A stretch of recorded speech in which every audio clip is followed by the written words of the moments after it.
Welcome to English Baba channel class 7 SST का जो chapter number 4 है new beginnings cities and states. आज हम करेंगे इसके एनसीईआरटी सॉल्यूशन और क्वेश्चन आंसर। जल्दी से वीडियो को लाइक कर दो। आई होप चिल्ड्रन आपने वीडियो को लाइक कर दिया है और अभी तक चैनल को सब्सक्राइब नहीं किया तो सब्सक्राइब कर दो सो दैट आपको हमारे सारे अपडेट्स मिलते रहे। चिल्ड्रन जब चैप्टर स्टार्ट होता है वहां पे कुछ बिग क्वेश्चंस दिए गए हैं। पहले हम इन तीनों को करेंगे बारी बारी से। क्वेश्चन नंबर 1 है what is meant by second urbanisation of India. Children दो टर्म होती है, एक होती है रूरल, रूरल मतलब गांव, और एक होता है अर्बन यानी कि शहर सिटी। तो सेकंड अर्बनाइजेशन का क्या मतलब है? यहां मतलब है जब इंडस वैली खत्म हुई उसके बाद जो एक नई सिविलाइजेशन शुरू हुई, गंगा के जो किनारे थे उसके आसपास जो सिटीज बसने लगे, जो टाउन बसने लगे और बाद में वो पूरे भारत में फैल गए, उनको कहा जा रहा है सेकंड अर्बनाइजेशन। आंसर में क्या लिखेंगे? India second urbanisation means the development of new towns and cities. देखो जो डेवलपमेंट हुआ नए नए शहरों का, नए नए सिटीज का, टाउन्स का after the Indus valley civilisation. जब इंडस वैली सिविलाइजेशन खत्म हुई उसके बाद जो नई अर्बनाइजेशन शुरू हुई है जिसमें नए टाउन नए सिटीज बने हैं, इट बिगेन अराउंड 1000 बीसीई में ये बनी, mainly in the Ganga plains. जहां जहां नदियां जा रही थी उसके आसपास बनना शुरू हुई। क्यों? ताकि उनको पानी वगैरह आसानी से मिलते रहे, खेती बाड़ी होती रहे। Why were Janapadas and Mahajanapadas an important development in India's early history? Bharat के इतिहास में अगर हम देखें तो जनपदास और महाजनपदास क्यों इतने इंपॉर्टेंट थे? क्योंकि इन्होंने क्या किया, जो फार्मिंग थी, एग्रीकल्चर था, उसको और ज्यादा इंप्रूव किया। इन्होंने और ज्यादा बेटर ट्रेड, ट्रेड का मतलब होता है एक जगह से दूसरी जगह व्यापार करना, इधर की चीजें इधर भेजना उधर, जिसको आज की डेट में हम export import. Strong administration system बनाया, गवर्नमेंट बनाई, प्रॉपर राजा होना चाहिए, प्रजा होनी चाहिए, सैनिक होने चाहिए, है ना।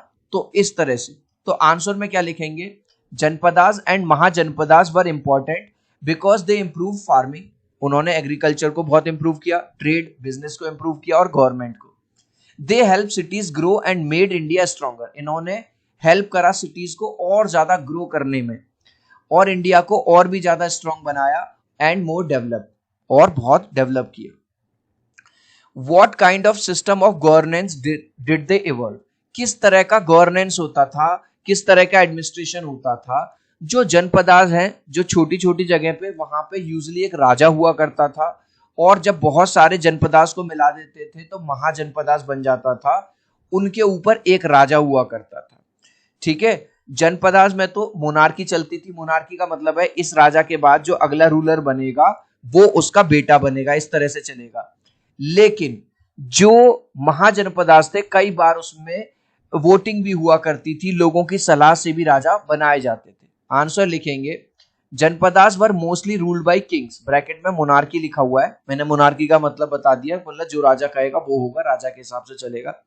सम महाजनपदास वर रिपब्लिक, रिपब्लिक का मतलब जैसे इंडिया एक रिपब्लिक कंट्री है, डेमोक्रेसी है, वोटिंग होती है, where people choose their ruler and important decision were taken by the assembly.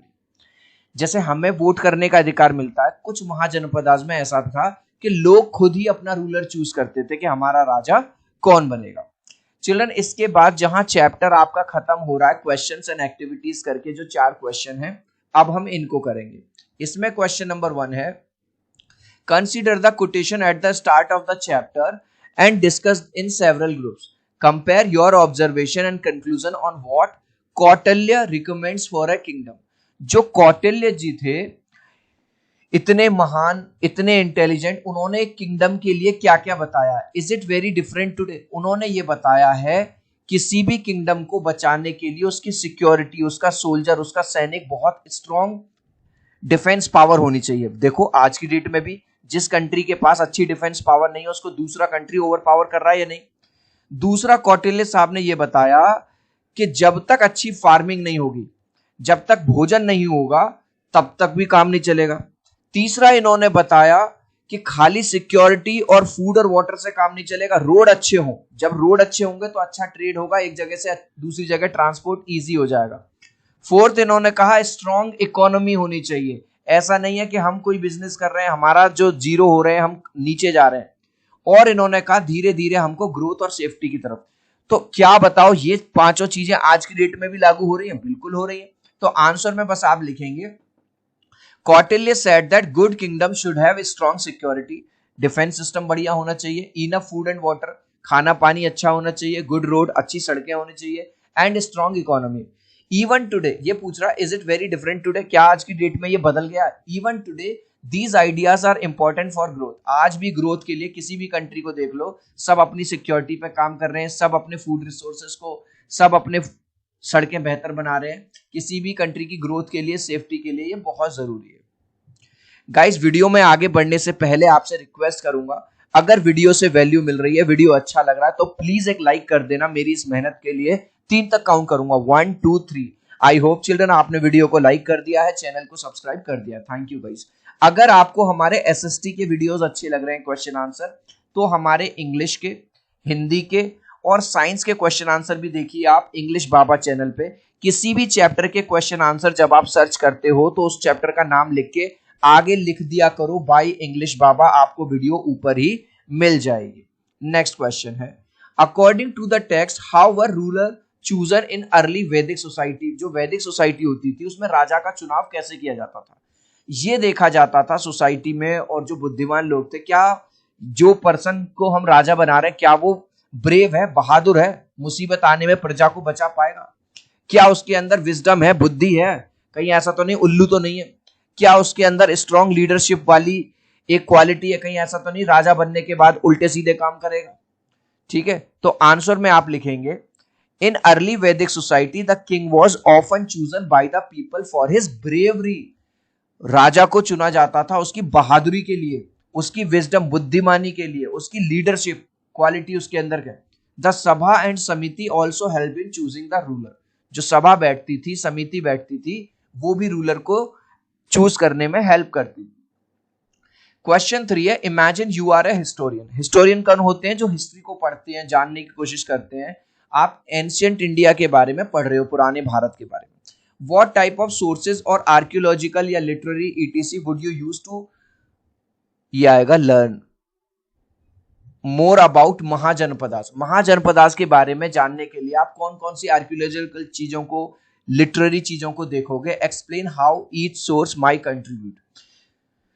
तो हम अगर एज ए हिस्टोरियन देखें, तो मैं अगर आर्कियोलॉजिकल सोर्सेज की बात करूं तो मैं ये देखूंगा उस महाजनपदास के कॉइन कैसे होते थे, क्योंकि कॉइन से मुझे पता चल जाएगा उस टाइम के रूलर कौन थे, उनका नाम उस पर लिखा होगा, वो कौन से गॉड को फॉलो करते थे।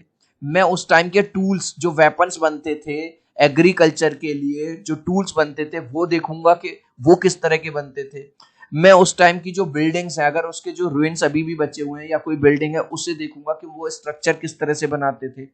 और लिटरेरी सोर्स की अगर मैं बात करूं, उस टाइम के जो ज्ञानी मुनि वगैरह थे, उनके द्वारा जो लिखी गई प्रशस्तियां हैं, उनके द्वारा जो लिखे हुए वेद हैं, मैं उनको पढ़ूंगा, जिससे मुझे वो सारी जानकारी मिल पाए। आंसर लिखेंगे to learn about Mahajanapadas I would use. मैं क्या यूज करूंगा? एक तो आर्कियोलॉजिकल सोर्सेज यूज करूंगा, जैसे कि कॉइन हो गए, टूल्स हो गए, बिल्डिंग हो गई। They tell us about people, life and cities, क्योंकि इनसे मुझे लोगों के जीवन के बारे में और वहां के सिटी के बारे में पता चलेगा। लिटरेरी सोर्सेज में मैं यूज करूंगा books like Buddhist and Jain text.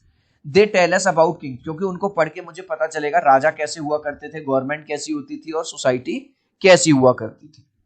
इसके अंदर लास्ट क्वेश्चन है, why was the development of iron metallurgy so important for the growth. अब स्टार्टिंग में जो बनते थे वो ब्रॉन्ज के बनते थे वेपन, लेकिन बाद में जब आयरन, लोहे के बनने लगे, तो वो इतना जरूरी क्यों था? ठीक है, फर्स्ट मिलेनियम बीसी में यू में यूज। बात यह है कि जो लोहे से बने हुए, आयरन से बने हुए टूल थे, वो ज्यादा मजबूत थे, वो ज्यादा टिकाऊ थे, और उनकी वजह से क्या हुआ, जो फार्मिंग है वो इंप्रूव हो गई, व्यापार है वो अच्छा हो गया, ट्रेड, मतलब जो बिल्डिंग बनने लगी वो और ज्यादा स्ट्रांग बनने लगी। ठीक है, तो आंसर में बस आप लिख देंगे the development of iron metallurgy help people to make strong tools. इससे लोगों ने स्ट्रॉन्ग टूल्स बनाए, स्ट्रॉन्ग वेपन्स बनाए, हथियार बनाए। इट इम्प्रूव फार्मिंग, फार्मिंग भी इंप्रूव हो गई, व्यापार भी और अच्छा हो गया, बिल्डिंग भी और मजबूत बनने लगी। Which led to the growth of towns and cities, जिससे टाउन्स की और सिटीज की ग्रोथ होने लगी।